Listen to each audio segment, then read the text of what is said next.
Hello, everyone. Jack of all AI here. This is AI in healthcare, priority one. Bear with me here. Applied AI in radiology, the 100 patient problem. Picture yourself as a radiologist. You would hope to get through around 100 patients per day, and God willing, one out of those 100 needs your full focus and attention. The others are clear. Now imagine an AI assistant in the loop. That AI assistant can process through those 900.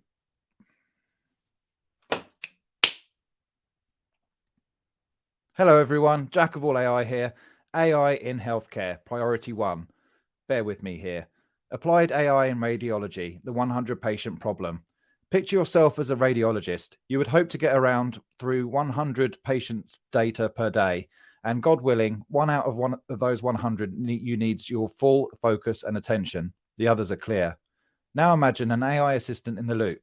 That AI assistant can process those 99 images in fractions of a second and automate responses to those patients for follow-up video consults and future outpatient visits as required. Imagine now that expert in the loop, the radiologist, can now focus on far fewer patients as identified by the deep learning model. The positive effect to patient pathway to any cancer is beyond something that healthcare systems are just screaming for. Applied AI in mental health applications. If they weren't already, healthcare services across the globe are dealing with beginning to experience a new epidemic. The mental health impacts on systems are just astronomical in proportion to patient support, funding, and availability of practitioners, more so exacerbated by the COVID pandemic. Thanks to ChatGPT for your input here. Find 5 examples of AI-powered mental health applications.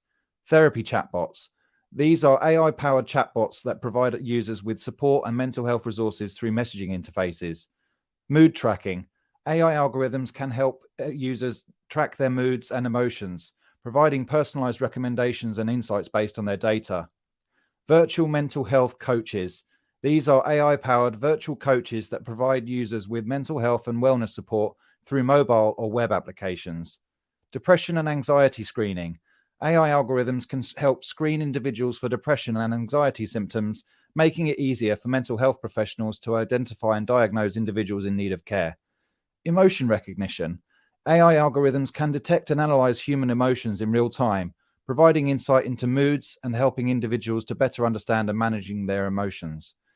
For every 2,500 influence point score of this post on LinkedIn, I will donate $12 to Mind Network, an incredibly important and innovative mental health charity in the UK.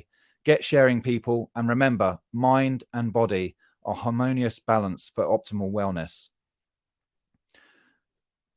Federated learning, probably up there with the most groundbreaking developments in applied AI within the healthcare systems, has to be the approach to federated learning.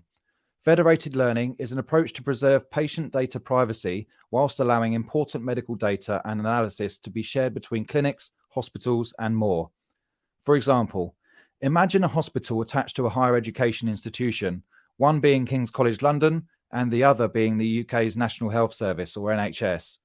They set up to change the game when it came to preserving patient data privacy at an institutional level. Some napkin math here. Hospital 1 has 8 million cancer-related images. They train a deep learning neural network to detect based on an annotated data set, and then they deploy that to 1 to 10 additional hospitals. Each hospital can infer right away. However, through the process of transfer learning, they can retrain Hospital 1's model with their own 8 million cancer-related images. All 10 hospitals then send the changes back to Hospital 1 to combine those changes into a new master model.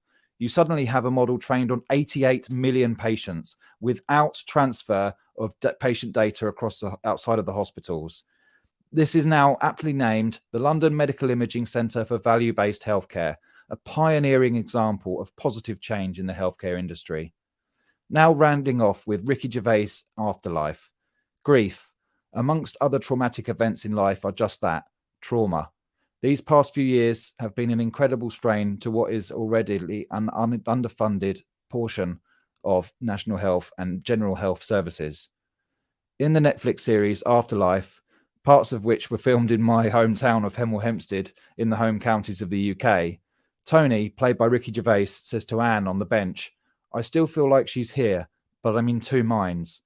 One in that I know she is dead, it's logical, but then I feel her inside of me all the time. She's still part of me, guiding me. It's weird." Anne replies, "That's because you're human and nothing really ever makes sense. It's okay to have feelings, things that aren't logical. Science helps us to understand how to live longer.